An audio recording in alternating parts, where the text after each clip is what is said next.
diplomāts kāds, kas pārstāv tev varu, kas mieru sej tautā, lai mēs nepļautu karu. Ar šķelšanās sērgu ir portāla lādes, līdz malām jau pilnas kopš maskarādes. Tad bija ierocis vīrus, kas pat ģimenes šķēla. Ne ar krieviem, starp latviešiem nīšanās zēla. Jau tad viena viedokļa diktatūra bija pareizā tikai bez mājas uz stūra. Kad latviešu tauta jau tā irst un plaisā, karš kā jauns vīrus izplūda gaisā. Nu spriediens pareizs, kas krievu, tas nīstams. Pat Gulbju ezers, pat Puškins jau bīstams. Jau tā šķeltos Latvijas uz krieviem no rīda.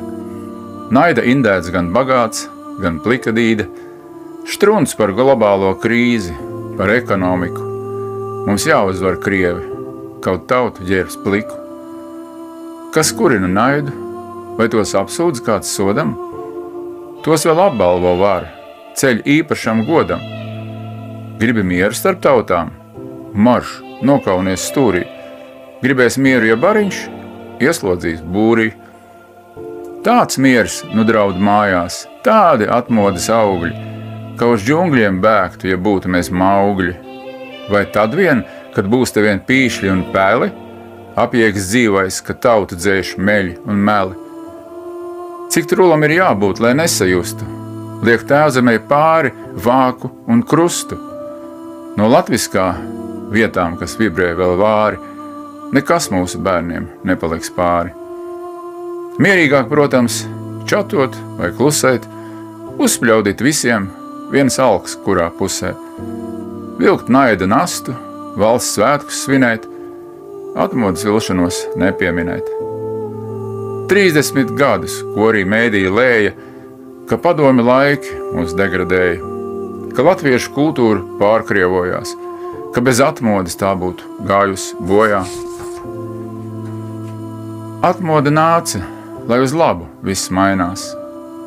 Bet kur zuda ziedoņi, kas rakājas dainās? Pat šķirstamā mēstulē, ko sauc par dienu, nevienu turpinājumu poēmai par pienu. Caur baisajiem padlaikiem atmiņās eju, kad mocīja tautu ar mākslu un dzeju, kad kolhozu klubos masas pulcēties trauca, ja viesoties latviešu dzējnieks brauca. Lai kā par tiem laikiem režīma vaukšķi, dzējas grāmatu metiens bija ap 20 taukšķi. Kad pūš nu te brīvās Eiropas vēji, cik šodien dzējai ir pielūdzēji. Kādas ir cēlās atmodas sekas? Caurjoņo letiņi mūsu pagastu tekas. Un pavaicās sev, veicis kaut vienu reidu, kas nokāva lauku dzīvesveidu. Pagastu simti un skoliņas lauku vairs nedara Latvijas ainavu jauku. Slēdz bibliotēkas un namus, kur sajiet tautai, kas zūd, kuras esība paiet. Īpašums privāts, nu tā svētākā lieta, bet Latve ne latviešiem privāta vieta. Citus pērk BlackRock, mūs skandināvi, tuletiņ brīvs, lai pie ratiem te stāvi. Tev karoks, lai vicini, māšanai lāpa. Tikai balso par tiem, kas krāps mūs kā krāpa, labējāks, kreisāks vai centriskāk tēmēts, no ikviena, ko vēlēsi, tiksi te lēmēts. Ja liekas, ka atmodai nebija nevainas, ko teiksi, kad bērns brēks, lai tam dzimumu maina? Vai tu jau sen mierā ar režīmu plāniem, ka altāra priekšā stās divi ar krāniem? Ja naida gars norma, ne mīlestība, tautai tiek dzēsta, vairoties griba. Sātans kā čūska varas gaiteņos vies, paģēr likuma godā celt perversijas. Brīvās Eiropas vērtību indēti ļimstam, aizvien straujāk te izmirstam, aizvien mazāk te dzimstam, bet režīms caur mēdījiem tik spiež ar varu kultivēt naidu, provocēt karu. Kādam sprādzienam jābūt, lai jēga nāk vaļā. Kaut ko viens te šļupstu, nesanāk skaļāk. Par maz vai vēl zīmju, kurās izlasīt tieši, mūs degradē angliskie nelatvieši.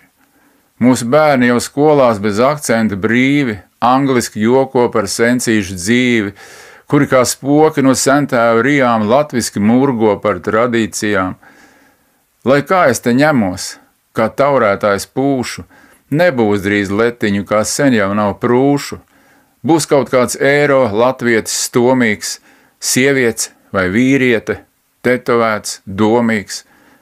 Domīgs par to vien, ko vēl dzīvē mainīt, kad dzimums jau cits, daina pārvērsta dainī, precēt dogu vai mastifu un vai ar dzīvniekiem laulā, lauž pēdējos letiņus mugurkaulā. Tie pie varas labi, zina to paši, bet vainu uz krieviem uzkrāmē aši. Tur Putins kā nezvērs, kā rašistu lācis, homīšus genderus tramdīt ir sācis. Bet mums Rainbow karoks, banera mietā, vadošā portāla pirmajā vietā. Pat Ukrainas baneris nākamais blakus. Attieksme skaidra, cieņa ar smaku. Tāda nu Latvija, kādā mēs mītam. Vai gribam te karu, kurā pēdējie krītam? Vai ticēsim visam, ko mediji raida, ka ļaunums no Krievijas, labums no praida? Viltīgs un dīvainis, un tautiešu nerāds, radies te ķēmīgais konglomerāts. Naciķu, homīšu, liberastu, vienotā vara, kas bradā šo krastu.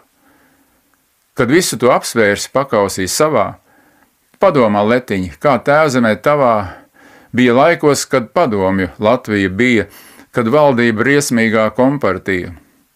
Sastādīt sarakstu nebūs par lieku, cik bija mums diženu mākslinieku, cik dzejnieku, mūziķu dižu mums bija, vai tādiem būtu šodien liedz kompartija?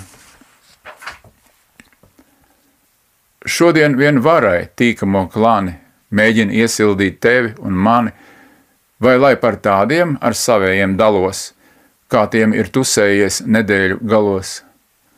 Publiskās attējās skan viņu hīti. Šodienas elite – parazīti. Šodienas māksla – gluma un ļauna. Vairāk tam lauru, kam mazāk ir kauna.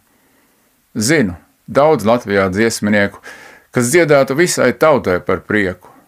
Šur tur tie pulcējas, šur tur tos gaidīs, bet ne elites raidēkļu viļņos tos raidīs. Redzamās, īstās tautas kļūst mazāk. To neredzamo laiks smalcina drazā. Cits nodzeras tīši, cits priekam vien glazno, cits vien patis dievu ar radīto grazno. Kas tie, kas vēl svētkos pulcēties manās un lielā skaitā lāpu gājienos ganās? Kur viņu bari, kur viņu pūļi, kad jāliek pie vietas bērnu bendīšu mūļi? Zini, ja domā tie tumsoņas māņi, spēj vēstīt vēl pēdējie mohikāņi. Un ne himnā vien Dievs, lai tev ir svarīgs, lai ne karš, bet viedums tautu izglābt ir varīgs. Tā dzejot, gan spēks mans, gan arī vājums. Tiek varas dzīts zudībā viss tautas gājums. Laiks piecelties un spārnus savicināt. Jā, pēdējais. Jo rīt, kas to var zināt? Laiks piecelties un spārnus savicināt. Jā, pēdējais, jo rīt, kas to var zināt? Aiz loga upē akmeņi peltajā, šai no vakara stundā 7.